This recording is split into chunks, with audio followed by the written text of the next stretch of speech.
Terima kasih untuk kesabarannya dan keramahannya ya kepada kami. Menunggu juga dan mengikuti perjalanan kasus ini.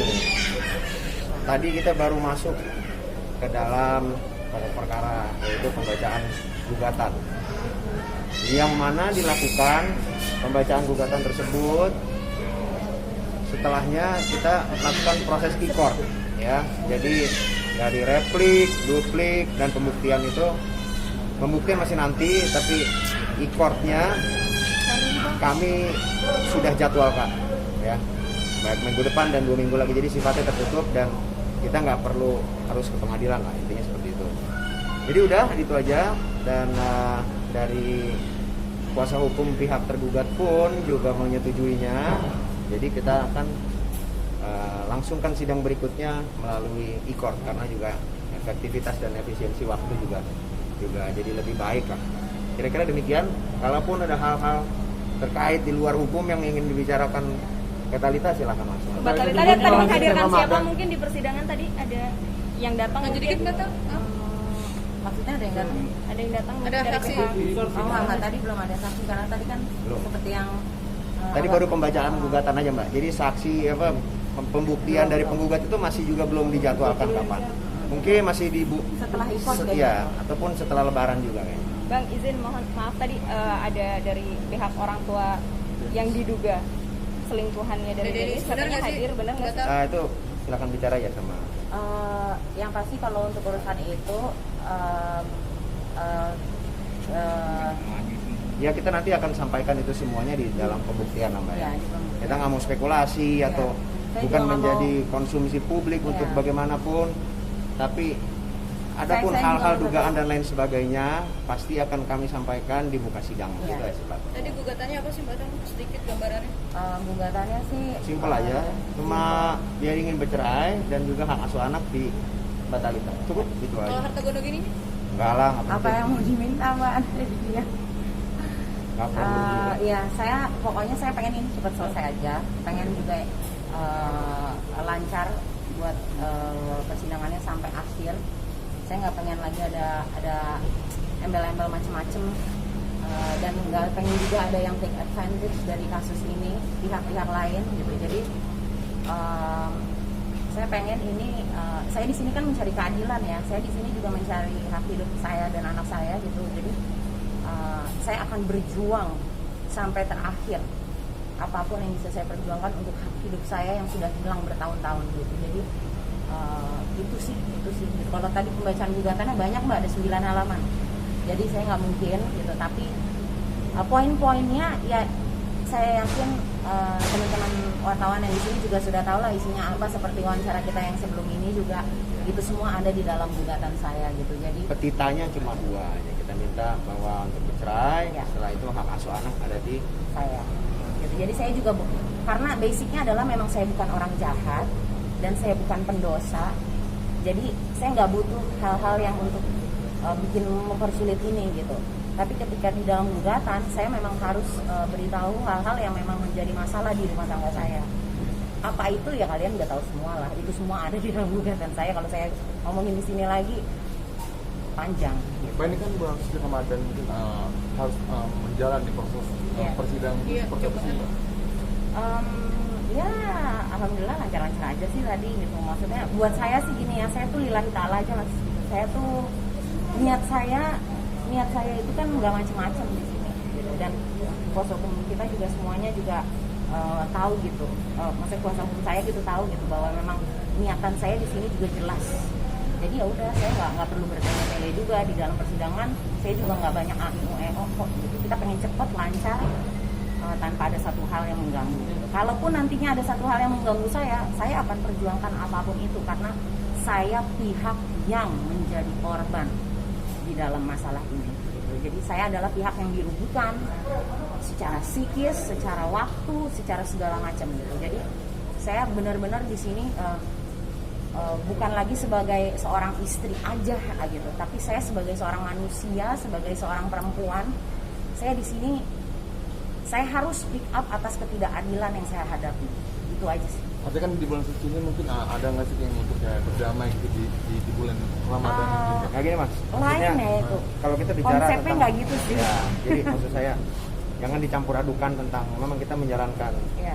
ibadah puasa, kita harus hormati itu, kita harus jalankan itu Saling memaafkan, betul. dengan keimanan. Namun kalau hal di luar sini yang sifatnya duniawi terkait tentang adanya perceraian yang sebenarnya tidak mau terjadi, namun sudah lebih dari 3 tahun diberikan waktu oleh penggugat, oleh Talita, oleh klien saya untuk ada progres. Ya. Namun pengharapan itu pupus dikarenakan progres itu tidak ada. Apa itu progresnya? Ya ekspektasi dari seorang wanita agar supaya suaminya bersikap layaknya sebagai suami. Ya. Tidak demikian, kita maju. Ini pun juga proses hukum, negara hukum. Jadi yang kita perjuangkan adalah hak-hak hukumnya seorang wanita di muka sidang kasus perceraian. Ini kan juga kan harusnya kan menjalankan ibadah puasa, harusnya fokus ke ibadah, tapi harus tetap berdatang ke Itulah cobaannya mas, kan? Di dalam cobaan keimanan kita ditempa, kita akhirnya menjadi pribadi yang lebih bijak, lebih baik, lebih santun, dan lebih sopan. Gimana Mbak Teten mungkin menanggapi kan? Ya seperti yang tadi abang saya bilang ya itu cobaan, tapi ya saya hadapin aja gitu, bahwa bagaimananya ini buktinya saya keluar sidang baik-baik aja gitu. Sebenarnya kalau mas tanya saya secara pribadi, pertanyaan-pertanyaan itu tuh menusuk hati sekali gitu. Jadi saya kalau jawab pasti ya saya akan menangis lagi, saya akan gelagap lagi, saya akan berusaha pasti untuk menjawab gitu, tapi pasti itu menyiksa saya gitu. Saya juga butuh proses healing untuk batin saya juga atas ini semua. Jadi ya saya gini loh, saya lebih bersyukur kepada prosesnya. Setiap orang itu kan harus melewati proses ya gitu, nggak ada tuh yang gitu aja jadi. Jadi menurut saya ini juga satu proses di dalam hidup saya untuk saya untuk menjadi lebih baik lagi gitu, secara pribadi dan secara keseluruhan atas kasus ini gitu. Mungkin penyembuhan juga secara psikis gitu ya, secara mental health gitu. Jadi saya juga saya nggak pengen masalah ini jadi momok terus di hidup saya gitu. Saya pengen this shall pass ya gitu. This too shall pass. This too shall pass. Mbak Talita, mohon maaf kalau anak-anak keadaannya seperti apa nih Mbak? Nanyain bapaknya apa enggak? Jujur aja, anak saya itu benar-benar concern ke keadaan saya sih sebenarnya gitu. Jadi siapapun itu yang kenal Talita, tahu dekat Talita, tahu sekali bagaimana perilaku anaknya. Tapi saya rasa kita nggak usah terlalu ini kan layani kan di media juga, kasihan anak. Tapi ada pengertian nggak dari Mbak Talita sendiri ke anak-anak? Oh pasti gitu. Saya dalam masalah ini walaupun saya menjadi korban, tapi saya tetap menjadi ibu yang baik untuk anak saya. Saya tetap menjadi ibu yang bijak bagi anak saya gitu. Jadi saya akan melakukan yang terbaik sih untuk anak saya, karena selama ini hidup saya dan saya bertahan itu pun untuk anak saya gitu. Jadi ya itu sih. Kembali ke dunia entertain nggak? Ya itu pasti gitu, karena ini kan ya udah jadi passion saya ya gitu. Lagi pula selama ini saya nggak pernah vakum, saya nggak pernah berhenti, tapi memang saya nggak mengambil program-program yang mungkin orang-orang lihat prime time gitu. Saya setiap hari saya host quiz gitu. Saya kerja setiap hari cukup reguler di beberapa stasiun TV, cuman memang bukan di program-program yang talk show atau prime time seperti itu, karena memang saya host reguler, bisa dicek juga ke TV ada semua ini gitu. Jadi ya saya terus mengerjakan sesuatu yang memang passion saya gitu. Cuman mungkin lepas dari ini semua selesai nantinya, mungkin saya bisa lebih bernafas lega aja sih Mbak gitu. Ya bisa lebih fokus ke kerjaan saya, bisa lebih fokus ke anak saya, bisa lebih fokus ke penyakit saya, bisa benar-benar healing, bisa benar-benar.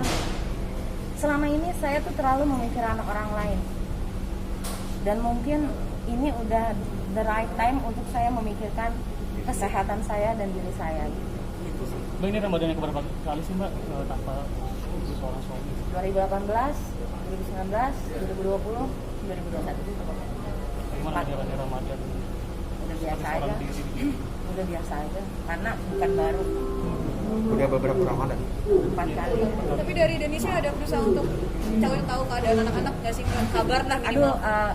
kalau buat saya ya gitu, nggak usah deh udah kayak begini, saya menjadi highlight seperti ini baru mencari-cari gitu. Sebelumnya kemana bro? Gitu aja. simpel ya. Tapi kan misalnya Jadi nggak usah cari-cari iba dengan pansos di saya gitu, males. tapi kalau misalnya ingin ketemu anak-anak diizinkan juga nggak sih? Diperbolehkan dong.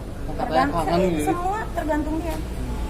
Ya kangen, masa kangen setelah saya cerai gugat baru kangen gitu. Yang nggak gitulah konsepnya.